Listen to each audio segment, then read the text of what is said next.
Hi, everyone, and welcome to our latest edition of BookTrib Live, a Merrill Moss Media production. Today, we are delighted to have Michael Gabriel. He is the author of the Balanced Relationship Barometer. He's talking to us today about his book and also the companion of the free mobile app, which you can download right now in the App Store. So go make that happen.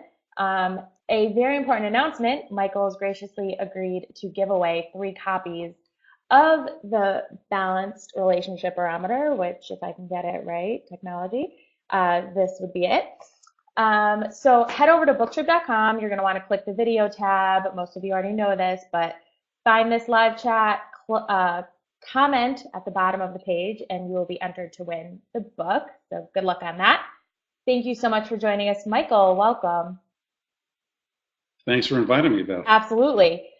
So you have a really interesting backstory. You've been very successful in media and technology with a career. You were the founding executive of the industry transforming HBO Go project, which is amazing. I mean, who doesn't love that? Tell us more about your background and how you got into all of that. Well, sure. Well, my background was in technology from when I was in college, and I got to HBO really happenstance. I was working at the NBA as CIO there, and I got a call from a recruiter who just happened to be looking for someone to take over for a retiring CIO at HBO. And I remembered HBO from the beginning of cable. I'd been in media and entertainment for a while. I was at NBC, I was at EMI Music, and it seemed like a really nice place and a great progression to go to. And I went to HBO to really try to help them avoid what happened in the music industry and to make sure that they were ready to be on internet video when the time was right. And they were also interested in that, and that's how I got into HBO. Amazing. And the time was right, apparently. Yeah, it So was. this chat couldn't be timed more perfectly because Valentine's Day is right around the corner, and whether you're single in a relationship, whichever it is, everyone can always use some suggestions or help or tips. Um, but it's also the Balanced Relationship Barometer is also a handbook, which you can really use throughout any time of the year, of course. So tell us about the book, and what people can expect from it. So the book actually didn't start off being a book. It really just started off in me trying to understand what happened. Mm, I was going through divorce and trying to figure out how that could happen. Like, how do you meet someone, date them, get engaged, yeah. and live with them, and marry them, have a child, and all of a sudden find out that you're really not making each other happy being together. And I was just reflecting and trying to understand what transpired in our relationship. Did I miss things I should have seen? Did I ignore things I should have done something about? Did I change? Did she change? What really was it that I was looking for that I wasn't getting, or that I was getting that I didn't want? And I just started taking notes, usually over a scotch and a cigar, just trying to reflect and try to learn and really come to an understanding on this. And as I started writing down some notes and thinking about dynamics that happened and why you stay in a relationship sometimes longer than you should, inertia takes hold and you just continue something sometimes, or what my needs were, which really went into things like Maslow's hierarchy of needs and what you're looking for as an individual and what that means to a relationship, I just started creating like a table of contents, and it looked like something that could help my daughter hopefully avoid a similar situation and help others avoid a similar situation. And as I started talking to people about it, they were really receptive. They liked talking about it. They liked the very practical, simple approach I was using. And all of a sudden, I had the basics, the beginning of a book, and just continued from there. So at what point did it kind of morph for you into more of a handbook? And because the intent really is to help relationships in trouble, or is it keeping relationships healthy? Is it a little bit of both? What is the best way to go into reading the book? So it's really interesting because as I talk to people, younger and older, male or female, married or single, I started finding that there were a lot of similarities with respect to how they looked at relationships, but there also were a lot of differences. And if you're single and not dating, or if you just broke up, you're going to look at things differently than if you might be in a marriage of 10 or 20 Right. years, and maybe you're going through some bumps, or maybe you're engaged and you're trying to really figure out whether it's right for you. Maybe you're having some last minute hesitation and jitters, or whether you're just casually dating and learning. And I tried to make it a book that could apply to everyone. And sometimes it's difficult because when you generalize, you may miss a particular target. Right. But I found out that if I looked at it in two different ways, the first was, what are the dynamics of relationships? What are the things we go through when we first fall in love, when we first start dating, and why we may stay in a relationship too long or get out of it too soon? And just look at it from that perspective. That really applies to all Yeah, relationships. absolutely. And then I created a second section to the book that really was a framework of, well, how do I know what I'm looking for? How do I identify it? How do I assess how well I'm getting it? How do I see how well things are going? Are they getting better or worse? And where? So based on that, it really depends on where someone is in a relationship, and where they are is really how they can end up using the book. Hmm. And if things are great, they'll look at it differently from if things aren't so great. And we could talk a little bit more about that in the time we have. Absolutely. So you talk about the quote, the gotta haves, the like to haves, the gotta not haves, which I think everyone kind of has in a list, whether it's written down or just in the back of their head. It's something that someone just automatically, subconsciously kind of knows what they're looking for. Can you explain a little what you mean by these three different terms? Yeah, and there are terms that will actually, or the content of those terms will change based on your situation, where you are in life, where you are in your relationship, and what you're looking for. So I tried to make this pretty simple. And what I was really thinking about was there are things you absolutely want in a romantic relationship. And if you don't get those things, and they're foundational things that really get you to your core, they're values. I call them needs, but they could be values or qualities. Different people call them different things, but it's the same. It's the same kind of thing. You really, really want them. And if you don't get them, you're going to feel deprived. And when people are deprived, we sometimes can continue for a while because you can't always get everything you want. But the longer you go deprived on something that really means something to you, the more dissatisfied you're going to be. And then I looked at other types of needs, the needs we have when we first usually start dating. You go out on dates, you do fun things. You go out to dinner, you go to see plays, you go to concerts, you just do fun activities. Yeah. Those activities are great, and they're the reason why you probably continue dating, but those are normally not the things that you've got to have. They're things that you like to have. And you could do one thing or another, play tennis or go skiing or go to a concert or go to a bar. And any combination of them might be good, but any one of them isn't critical to you. Right. And those are nice. Those are nice to have. And sometimes they become gotta haves or the other way around. A gotta have may be something that you gotta have when you were 21, but when you were 25 maybe wasn't as important. Absolutely. And then I thought about the gotta not Mm. haves. And that actually was what was affecting my relationship the most. And based on speaking to people, what affected theirs the most. The gotta not haves are things that you really do not want in your relationship. They're things you dislike tremendously, you hate. And when they happen, you start feeling imposed upon and you really start getting angry. And those are the things that make or break relationships more than anything else. If they exist, Mm. the degree to which they exist really have a big effect on the balance of your happiness. Definitely. And most people are looking for two things. You're either looking to get pleasure, which you're going to get from the gotta haves and the like to haves, or you're looking to avoid pain. And the gotta not haves are the thing that give you pain, whether it be emotional pain or hopefully not physical pain, but the things you don't want in your relationship. Absolutely. And later on, we will talk a little bit more about how you know when the gotta not haves just are too much to bear, or when you can stick in there with them and get a little bit better. But I'd really like to know. Did you find, I think you said you were talking to a lot of people while you were writing this book. In your research, did you find that most people take their relationship for granted, or what they have and maybe the gotta not haves don't seem so important to other people, or is it really subjective? So it's interesting because most people don't pay a lot of attention Mhm. to their relationship. They're in a relationship, they do things, and they may argue, they may enjoy certain things, but they're not really mindful. They're not really aware Right. of the things that they like. They don't acknowledge them as often as they should. They do sometimes take those things for granted, but mainly just because they're not paying Hmm. attention.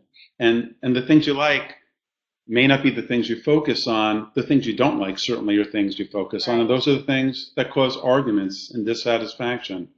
But I also asked some people that I knew and whom I met who were in really good relationships how they got there. And the interesting thing was every single one said the same thing. I dated for a while. I knew what I liked. Hmm. I knew what I didn't like.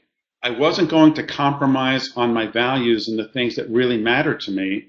And I waited until I got the person who satisfied that. And it wasn't perfect always at the start, but they were very mindful of what they wanted from a relationship, and they really stood to those values. Really interesting. So also to go along with the book, you have a companion app, um, which is the Relationship Barometer. Again, free in the App Store, which you can go download now. But tell us about this app that you created, and what people can expect when they download it.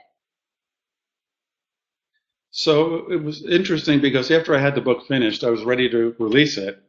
And then I realized, like with most self help books, you read them, and even if you like them, you read them, then you put them back on the bookshelf. Absolutely. And that wasn't going to be good enough for this. And then, given my background in technology, I said, how can't I create an app that supports the book and really makes the book come alive and become part of your life? Yeah. So that's what I set out to have built. And we went through a number of cycles. We went through different focus groups and tests of it. And we found that people really were confused. Like if you ask people, well, what do you want? Most people really have difficulty saying what they want right on the spot. And when we first started with the app, we didn't give them a list to choose from, and people struggled. Mm. And we then decided to create a list of gotta haves and like to haves and gotta not haves that allow people to just go through them and maybe jar their memory and sort of recall, oh yeah, that's something I really loved in a different, maybe in another relationship even, and just pick the things they wanted to start, and they could change them at any time. So getting them started was really important, and that's what the app does. When you register, you pick your gotta haves, like to haves, and gotta not haves. Try not to pick too many. We try to give guidance, even though many people don't read the guidance screens. But the guidance is to really say, focus on what you're experiencing. You know, what are the things you really love and you're getting? Are there things you really love and you're aware you're not getting? And the same with the like to haves and the gotta not haves. So you're not picking 50 of each and you have 150 needs that you're trying to Right. satisfy. Focus on the things that you're aware of. So I try to build awareness there. Okay. And then after you get through that, the most important thing you could do is when you experience something, and it's like experiential learning. When you go through a situation in your relationship that matters to you, it could be good or it could be not so good. Mm. And I use the weather metaphor in the app, also in the book. I tried to come up with a way to convey good and bad, and the weather actually was a good way to do that. Sunny's good, and stormy's bad unless you're a storm chaser. So I use those kinds of icons and metaphors to convey the feelings that you have. Love that. And with your forecast, once you've selected your needs and you've selected how well those needs are being met, at least at the current time, we then show you a forecast of where it looks like your relationship is going. And like with any forecast, it's not a Of guarantee. course. It doesn't mean your relationship is going to fall apart if it's stormy, but it's telling you something. It's making you aware. If it's stormy, where? Yeah. And you could see that in the app. And it could give you a focus on the things that are good, that you're enjoying and you should be thankful for and appreciative of, and the things that you don't enjoy, that you don't like. And it gives you an opportunity to see trends on a graph and also visually, and to try to do things about the things you like. Try to do more of those things. And for the things you don't like, monitor it or Right. talk about it, but don't ignore it. And that's the main thing. So interesting. Um, can the book and the app help people who are already in long-term relationships and they've kind of just grown stale? Like they know that it could be somewhere else, but it is what it is. Could this maybe help in that department to maybe boost a relationship or get you out of that so-called rut? I think it can, based on the feedback I've gotten from people. So, on one hand, I had a few women who were in long-term relationships, and both relationships were really good. And I didn't think they actually might get benefit from the app. But one came back and said, well, I thought my marriage was good, but after using the app and recording my experiences, I found out it was even better than I thought. Oh, wow. Because she was now aware of all the good things that were happening with her relationship, and it actually made her feel even better about her marriage than she did before. Oh, interesting. There was another person who was in a similar situation, and she said, everything's great. It's not really telling me anything I don't know. Okay. So it's really a matter of perspective. I thought that the app and the book might apply to a particular demographic, Okay. age, gender, relationship status. It actually applies to a psychographic. If you want to be aware, if you want to have information, if you want to act on it, then they're both for you. So it could apply to people of different statuses.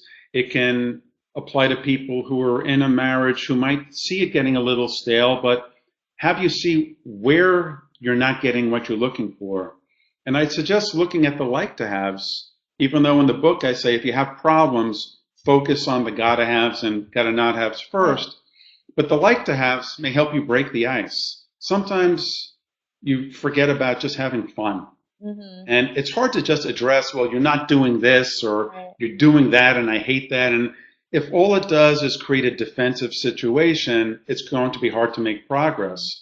But if you start doing some fun things and you reflect on, these are things we really used to do together that were great, let's do a little more of them, you might be able to work from there and then maybe pick a gotta have that isn't happening as much as you'd like, or a gotta not have that's happening more than you'd like. Right.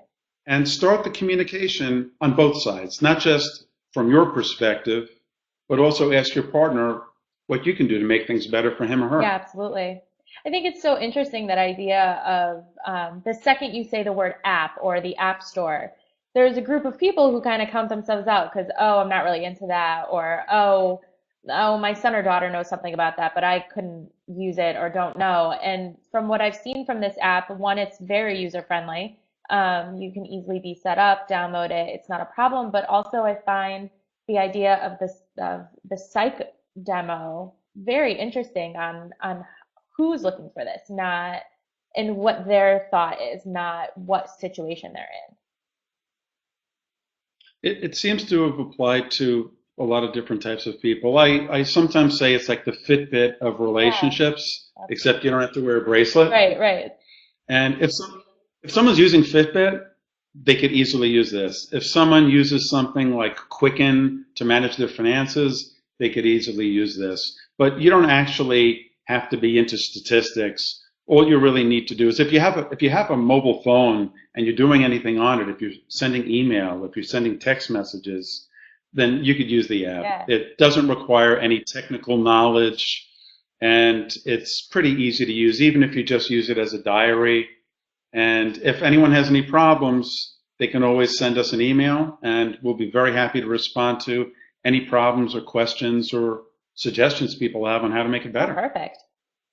There is a group of people that we haven't actually spoken about yet, which are the empty nesters, the people who are all of a sudden alone again with their significant other and there's no kids in the house. There's nothing to worry about and they're looking at each other like, "Oh, right, we used to know each other."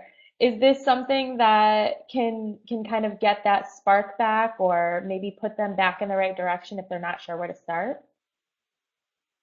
I think it might be able to help give them a refocus because over time you lose track of the things that you were doing, Absolutely. why you were together in the first place, and you're not maybe as young as you were, and maybe your interests have changed. Maybe you liked metal when you were younger, and now you like classical music when you're older. Although my daughter got me into metal recently too, so you never know. Yep. But if you just try to focus on that, and if you reflect on what you liked, and whether it's something you still like and want, and what you're just looking to do now. Like you may have said you want to learn to play an Right. instrument, you want to travel, but it's really a tool to help you reflect, to record your thoughts, and to continuously change them. And it's like a workbook. So put in the needs you have, look at them, delete them if you don't want them, add new ones, start typing one in, and it'll show you things that match what you've typed in, sort of like a Google search. And and start to focus and work together to say, how can we just have some more fun and do things we like to do? So are there suggestions or maybe you have some suggestions for people that maybe come up with a lot of negatives, maybe that they weren't expecting from the app, or does the app do that for you, or would you say go check out the book? What's your advice there? So what we're actually going to do soon is add a communication aspect to the app. Right now, it was just focused on the core things needed for you to become aware of yourself and your own needs and values and what you were experiencing.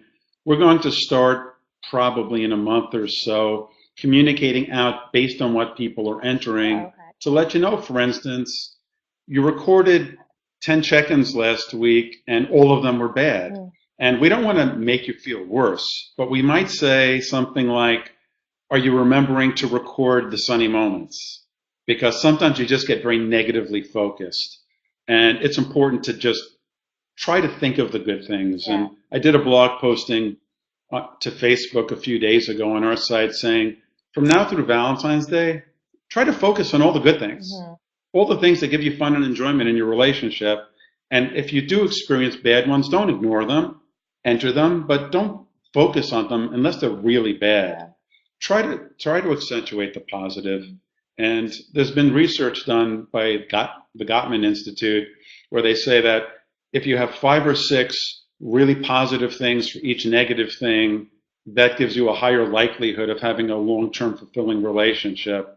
And of course, it depends on what those things are. You might have 5 like to haves Right. that are being met and a gotta not have that's not, and that balance really wouldn't work out there. Right. But it's really trying to give you a focus and seeing if you're only recording negative things, try to think of positive ones too. And if you're only reporting positive things, great, but try to see if a negative thing comes up that you just don't forget about it.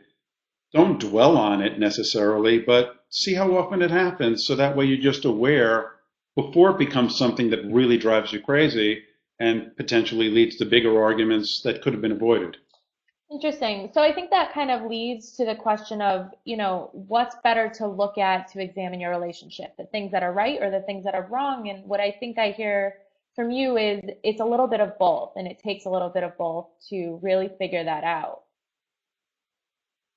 Yeah, it really is a matter of just focusing on what you're experiencing.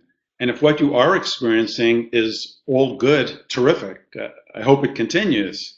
But catch the things before they get big Hmm. and use it as a preventive tool to avoid bigger problems, hopefully down the road. If what you're experiencing is a lot of negative things you don't like, whatever they may be, well, if that's what you're experiencing and you're really trying to find good and you're not, then you really need to try to work on that. And if you're working on it and you're not seeing things improve, and every time you record an experience, I ask you to relate it to a need. And if you have a good experience and your need actually wasn't being satisfied, the more good experiences you have, the better that need's going to automatically show that it's being fulfilled. So it would go from rainy to cloudy to sunny if a lot of good things are starting to happen. So it gives you the tools to be aware, but then you have to decide when you want to take action. Absolutely. We'll never tell you, break up. We'll never do that because it's really up to you. You may decide that you want to go forward with a relationship that's not meeting your needs, but sometimes people do win the lottery. Yeah. And even though I also say sometimes, unfortunately, the likelihood and the odds of a long-term fulfilling relationship are worse than a coin toss, and statistics show that they are. It doesn't mean that you can't fix things, but you've got to decide when. Just be aware and look at those trends, and over time, it'll tell you what you need to see. We don't actually have to tell you that. Yeah, absolutely. There's of course always room for improvement. So there's some people who think that they have this perfect relationship, and as you said, some people have it better than they think, and they're like, they use the app, oh wow, look, things I didn't really expect, and that's a little bit of taking it for granted. But there is always that room for improvement. Would you consider it a red flag if you're already seeing your relationship as perfect? There's nowhere else for it to go. Oh, this is perfect. Is that already a problem? I wouldn't think it's a problem. It's actually a great goal to have.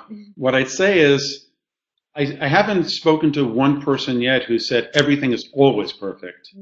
They might say we have an amazing relationship. There's nothing significantly wrong with our relationship. But yeah, every now and then he or she does something that bothers me or doesn't, I don't know, doesn't appreciate something I may do for him or her. But that doesn't make it bad. I'd say if things are good, great. And if you look at your needs and you see some that are partially satisfied, well, maybe they could be more satisfied, but they don't have to be perfect. So I'd say striving for perfection may not necessarily be the goal, because if you don't reach it, you might be dissatisfied when actually you're very happy. But it does give you some targets to work on. And you might say, you know what? We used to do this more often, and I really liked it, and you liked it too. Yeah. Let's try to do that more often again. So it gives you some things that might keep things fresh. It gives you an opportunity to say, let's come up with something new. Let's think about something we haven't done and see whether it's something we got to have or got to not have, and work together. What about singles? Is this book, is it in any way designed to also maybe take it as friendships? Can you use this in looking a little harder at the friendships and the friends that you keep? Is it any way speaking to singles? Can someone like myself get something out of it where, I might not be in a relationship, but I'm always looking to maybe better those relationships within my life? Yes. So the good news is the structure of this would actually allow you to do that. But the bad news is you couldn't do that for a friend relationship and use the app for a romantic relationship because your needs are different. Right. And the way it was designed was to say, if you're dating multiple people, or maybe you broke up with someone, you're dating someone new now, your needs are the same no matter who you date, because your needs are your needs. They may be satisfied differently with different people, but your needs don't change based on different people. You just experience different aspects of them. So if you did want to use it as a friendship kind of app, you could, but the minute you said you want to use it as a romantic assessment and management app, then you couldn't do both at the same time, at least for now. Yeah. Maybe at some point in the future we give you another layer that says pick friends or romance or work or family, and then each of those have different needs. Right. And we might go there at some point, but for now we can't. What I would say is, if you want to use it as a romantic get ready for your next relationship tool, reflect on what you loved and hated and liked about different relationships you had so that you're prepared. And then when you do start dating, you can assess people against what you've learned you really want and don't want. And you have a target that's set, and you could start to see how well things go against that, so that you're ready and maybe making the same mistakes you might have made, Right. or forgetting about things you wanted that maybe you just didn't remember because time passed and you didn't recall how fun something was. Right. Exactly. So speaking of things that might come down the line, what about are you working on anything new? Maybe a follow-up book or a follow-up app? Is there anything coming down the line for you?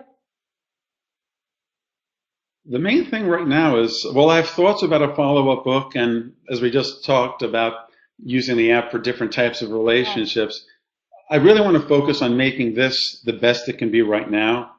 I know there are some things we need to do with respect to sharing, with respect to community, with respect to giving you notifications and insights of things that maybe you're not seeing on your own that we might be able to help point out for you.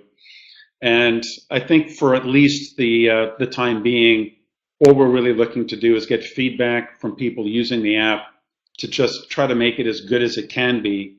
And when we get to a point where it's really satisfying people, it's helping them in their relationships or helping them see that it's time to move on, then I think we could start looking at spanning across different types of relationships. Interesting. So updates are coming, so look out for that. Um, Every month. that's amazing. So we are just pretty much out of time, but I do have one last question for you, and that's really what is it that you want the takeaway to be from the Balanced Relationship Barometer, from the app? What ultimately do you want people to get out of these projects? The main thing I'd hope people get is really self-awareness. Don't let the relationship happen to you. Be involved, be engaged with your relationship. Make sure you understand what it is that's making you happy and what's not making you happy. Make sure you're talking with your partner and you're trying to continue to work on things and work on that awareness. Don't stay in a relationship that's destructive and unhealthy. If you are in a relationship for a long time, clearly you shouldn't just use this tool and say, it stinks, we're getting Right. divorced. Ideally, you work on it, and if you need help, potentially it gives your therapist some more information in terms of a focus for where they may be able to help you. And if your relationship is good, hopefully it validates that. It makes you feel even better about your relationship and helps you try to avoid problems before they get too big. Absolutely. Very interesting. Well, Michael, I have to thank you so much for joining us today. I want to remind everyone, head over to booktrib.com. The Balanced Relationship Barometer. Michael is giving away 3 copies, so we have 3 of those to give you. If you find the live chat page, you can comment on it and you will be entered to win those. Thank you so much, Michael. This has really been interesting, and I hope we get to talk when the next book or app comes out. Thank you very much, Beth. Have a great day, everyone. Bye.